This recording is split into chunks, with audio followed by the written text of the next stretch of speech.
Hi everyone, this is Kylene from MBA 1B, and I will be discussing topics under HR skills. Right? So, under HR skills, here are the objectives that I will be discussing later on. So, first we have leadership skills, and then next is influencing skills, and then we will be also talking about handling people problems, and then qualities of good leader, and also political skills. So, what is leadership skills? So, it is a skill where you lead people to inspire, influence, and guide. So, leadership is the capacity to convince people to act in a different way on their own accord. So, it involves encouraging others to put up their best effort in order to attain desired outcome. So since we have discussed about leadership, question is what do leaders do? So first is they define task. So they make it quite clear what the group is expected to do. And then second is they achieve the task. So leaders ensure that the group's purpose is fulfilled. If it is not, the result is frustration, disharmony, criticism, and eventually perhaps disintegration of the group. Then lastly, they maintain effective relationships, so between themselves and the members of the group, and also between the people within the group. Then in this topic, there are also different types of or different styles of leadership. So, leadership styles is the method that managers employ when demonstrating leadership in their interactions with team members. So, we have here six leadership styles that are commonly used. So first is the coercive style. So it is a style of command and control, and it focuses on making individuals follow your instructions regardless of whether they want to or not. Then next is the authoritative leadership. So an authoritative leadership style is one in which the leader has all the authority. So with little to no input from team members, an authoritative leader is one who establishes the objectives, chooses the methods, and also supervises all actions necessary to achieve those objectives. Then next is the affiliative. So it is a leadership strategy that places a high value on emotional intelligence and also solid emotional ties between managers and team members. So affiliative leaders agree with the idea that strong teams value open communication and a sense of community. Then we also have here democratic style. It is about allowing various individuals to take part in the decision making process. So this kind of leadership can be observed in a variety of settings, including corporations, schools, and also governmental institutions. So next is pace setting. So it is a leadership style in which the leader takes the initiative, consistently sets high standards for their team, and also expects them to do better than expected with little supervision. So it occurs when a management demands a high level of intensity from their team and also sets the pace for their performance. Lastly is the coaching. So coaching style is a leadership in which the leaders serve as the coaches. So this kind of leadership involves the leader spending time and effort on the personal development of each team member. Then they also demonstrate to them how their functions fits into the overall team strategy. So there are also different types of leadership that is being used in corporate setting. So first is the charismatic leaders. So they rely on their charisma, their capacity for inspiration, and their aura to compel others to follow them. Next is the visionary leaders. So um, it is inspired by a distinct vision of a promising future, and they also successfully inspire their followers by sharing this vision with them. Next is the transformational leaders. So they make significant changes in the behavior of their followers in order to achieve the leader's visions and goals. Then next is the transactional leaders. So they trade money, jobs, and security for compliance. And then next is the authentic leaders. So instead of focusing on gaining control, wealth, or notoriety for themselves, they are more concerned with empowering the people they lead to make a difference. So let's move on to our second objective, which is influencing skills. So, influencing skills is the capacity of a person to change and influence others' perception. So, in influencing skills, first they persuade people. So, it is where HR professionals spend their time trying to convince others to adopt the thoughts and their proposals. And then next is the case representation or case representation. So they are making a case for what you think should be done, which is a common part of persuasion. You have to persuade them to agree with your opinions and follow your suggestions. So to accomplish this, you must be certain of what you want to demonstrate your own conviction in it. Then we also have making business case. So this will outline the benefits that a suggested course of action will bring to the company and how it will do so and associated costs. And we also have here facilitating. So it is the process of assisting a group in concluding two decisions in the form of concepts and ideas. Then lastly, the coordinating discussions. So it is getting individuals to participate actively and then ensuring that the conversation educates them on the relevant problems and comes to a satisfying end.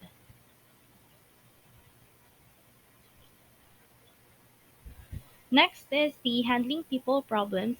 So an important part of the transactional role of HR professionals is handling people problems directly or by providing advice and guidelines to line managers. So in handling people problems, we have first the disciplinary issues. So employees may be dismissed for misconduct or for not being able to perform the job. Then next is the absenteeism. So this is the frequent problem that HR professionals are facing. So in here we have two types of absenteeism. First is the recurrent short-term absence. So um, it might be challenging to deal with persons who are frequently absent for little periods of time. So this is due to the difficulty in determining when sporadic absences become a problem or whether they are justifiable, like possibly due to medical reasons. And then next is dealing with long-term absence. So dealing with long-term absences can be challenging. So the goal should be to make the employees return to work as soon as is practical while acknowledging that in rare circumstances, the person might not be able to return. After absenteeism, we have here handling poor timekeeping. So, an informal warning may be given to someone who has a bad track record with their timekeeping. However, if tardiness continues despite of the warning, it can be essential to use the disciplinary procedures. Then we also have here handling negative behavior. So, negative behavior can include disinterest in the work, reluctance of or reluctance to collaborate with the team members or leaders, unwarranted complaints about the work or working environment, and also complaining when asked to finish a completely legitimate assignment. So first, under handling negative behavior, we have causes of negative behavior. So in here, anchor directed at the company or their manager, and then next is dealing with the problem. So it is where you establish the reasons for the individual's negative behavior. Then we also have here discussing the problems. So it is necessary to discuss the problem. They should be given time to say their piece. The response should spell out how justifiable grievances will be dealt with or why no action is necessary. Then next is establishing causes. So if the negative behavior is because of real or imagined grievance about what the manager, colleagues, or the organization have done, then the individual has to be persuaded to spell this out as precisely as possible.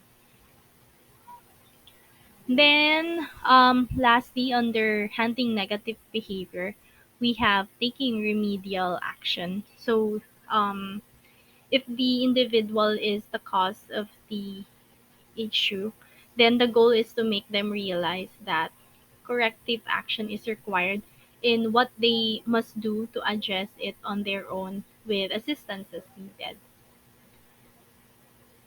And then lastly, under handling people problems, we have dealing with underperformance.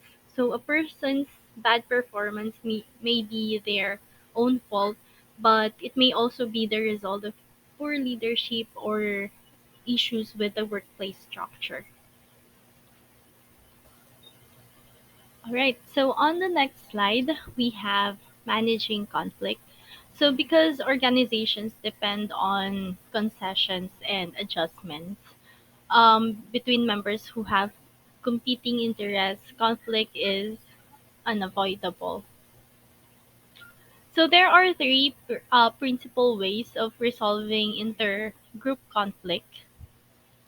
First is we have peaceful coexistence. So here, minimizing differences and highlighting similarities are the goals.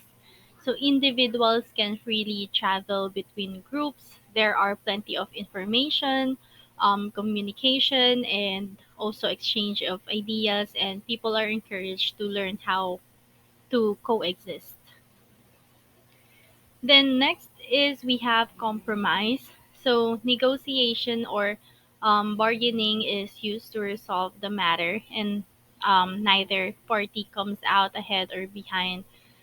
And splitting the difference is a fundamentally negative idea. Then lastly, we have problem solving. So instead of merely accommodating many points of view, an effort is made to discover a meaningful solution to the issue.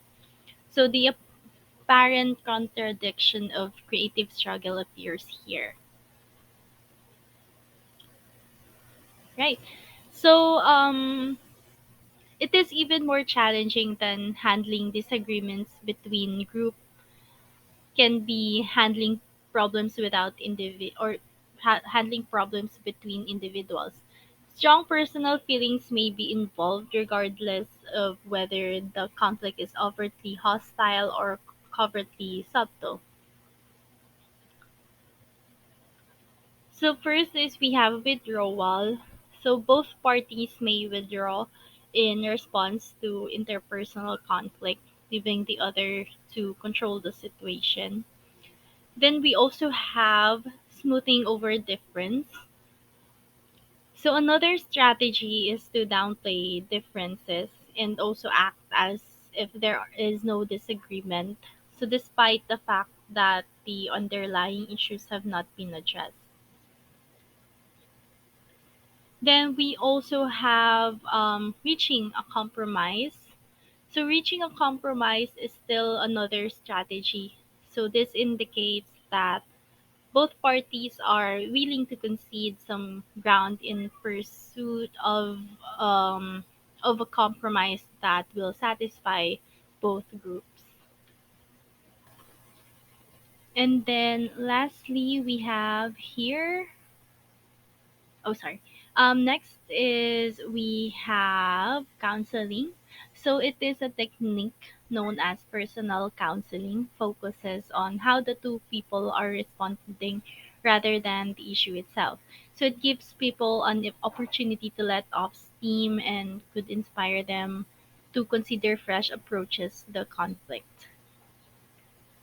Lastly, we have constructive confrontation. So, the goal of constructive confrontation is to bring the parties to a disagreement together with a neutral third party in order to foster an environment that is both exploratory and cooperative. So, the goal of constructive confrontation is to help the disputing parties comprehend and investigate one another's perspectives and emotions. So next is political skills. So it is where organizations are made up of people who, while seemingly working towards shared objective, so they are also motivated by their own needs and personal objectives. So effective management is the process of balancing personal ambition and effort with the greater benefit. So there are 7 approaches that organizational politicians adopt. So they identify the stakeholders who are individuals dedicated to acting in a certain way. Then next is they keep the stakeholders comfortable by focusing on behaviors, attitudes, values, fears, and impulses that people can accept, tolerate, and control. Next is fit the image on working on the areas where you are most comfortable and match your image to that of the powerful. So we also have here the use the network to identify the interest groups and people to influence. Then next is enter the network to identify the gatekeepers and then adhere to the norms. Then we make deals by accepting to help others when doing so, which is advantageous to both parties.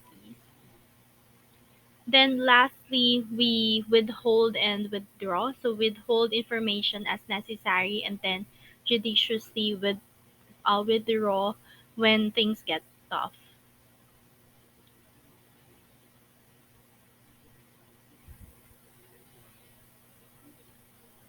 All right.